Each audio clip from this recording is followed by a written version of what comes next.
Hey guys, Mr. Prosperity here, and I'm gonna show you exactly how to buy real estate using zero money, so watch and learn.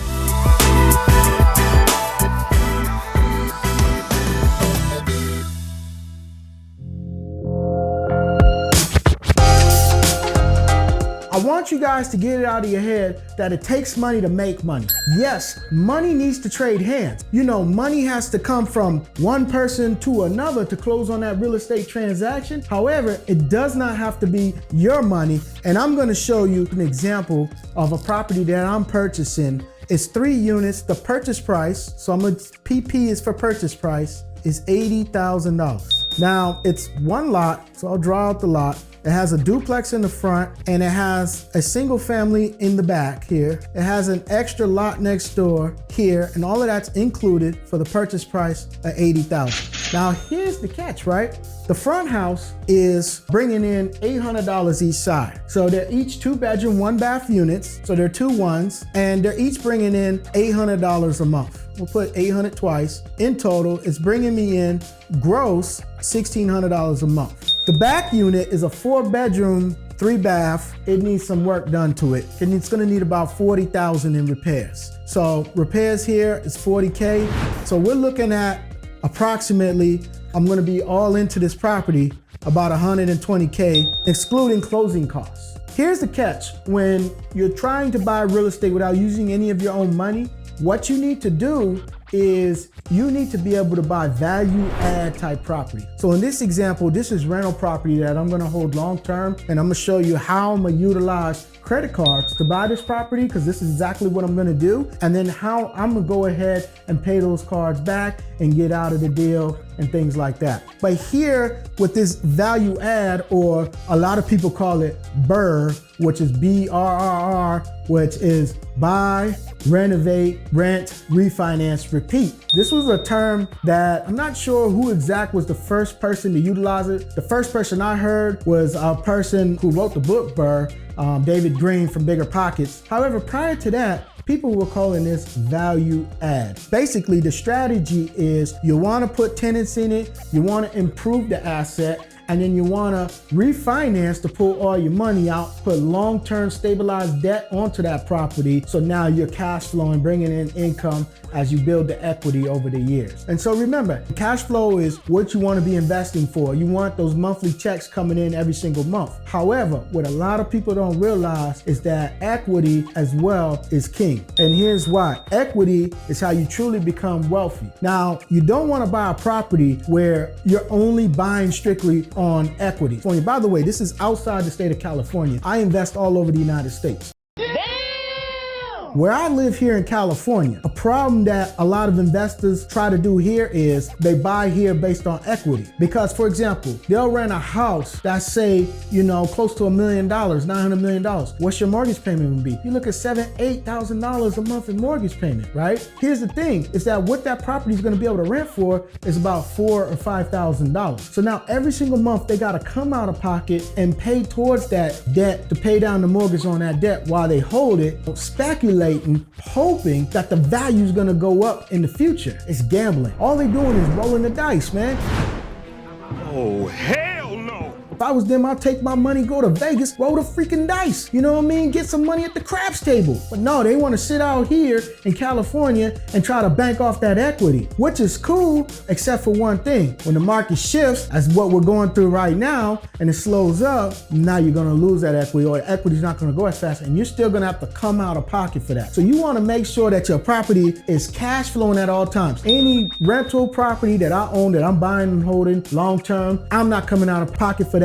My tenants is gonna pay down my debt on that property, okay? And they should do that for you too. So let's run the play. So purchase price is $80,000, $40,000 in repairs. So we're all in at $120,000. But now we just need the $80K to close. Well, this $80K is coming from a business credit card. Actually, 2 business credit cards. What I decided to do is I decided to open up 2 new business credit cards. One is for $60,000 and the other is for for $58,000. And I decided to open up these two credit cards, and they're both at 0% interest for the first year. I decided to use this money even though I have so many other credit cards. Those that know me know I have books and booklets of credit cards. Actually, insane to keep track of them all. I have a spreadsheet to keep track of them all. The reason I decided to use these two new cards is because it's 0% interest. So pretty much I'm not paying any money on the money I'm using. Now you're asking me, well, it's a credit card, so how can you buy real estate with a credit card? You know, you can't go to the realtor and swipe. You can't go to the title company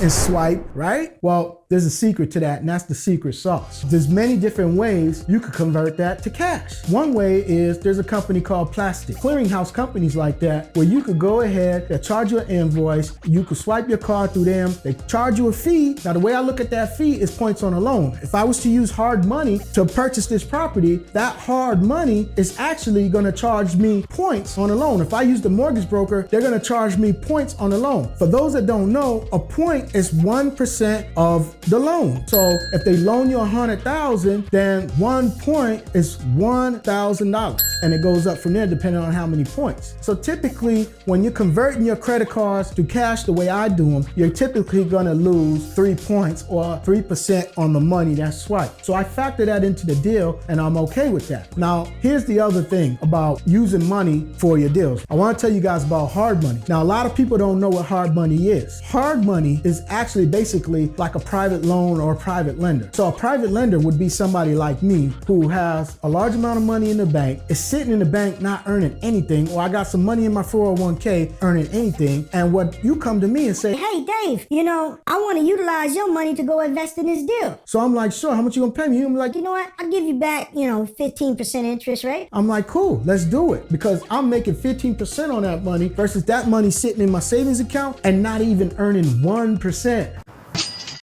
It's actually losing money every second it stays in the bank account due to inflation. So a savvy person with money, they're easily lending out money. Those are private money lenders. What a hard money lender now is people that do this professionally. A lot of them are retired real estate investors. They pool their resources together. They start a fund. Hedge funds utilize this strategy so they can get a return to their investors. And it's just people that's pooling their resources together, creating these funds, and going ahead and using these funds to lend out to people such as myself and people such as yourself. So that's what hard money is for those that don't know. And it's structured to be short-term, just like credit cards. Credit cards are structured to be short-term debt. It's usually structured to where you're paying back interest-only payment. I once had a property and my interest-only payments was $10,000 a month. Interest-only, meaning you're never paying down the principal. For those that don't know what principal is, that's the balance on your mortgage. You're never paying down the principal. You're strictly paying the interest-only payments. And that's how hard money works. And it's usually at a high rate of interest. It could start somewhere around 8-9%, and it'll go all the way up to 20%, probably even more. I mean, I haven't heard more than 20%, but I'm pretty sure there's some people out there that's getting hit over the head. But guess what? It does not matter what any lender or anybody is making on the deal. Never ever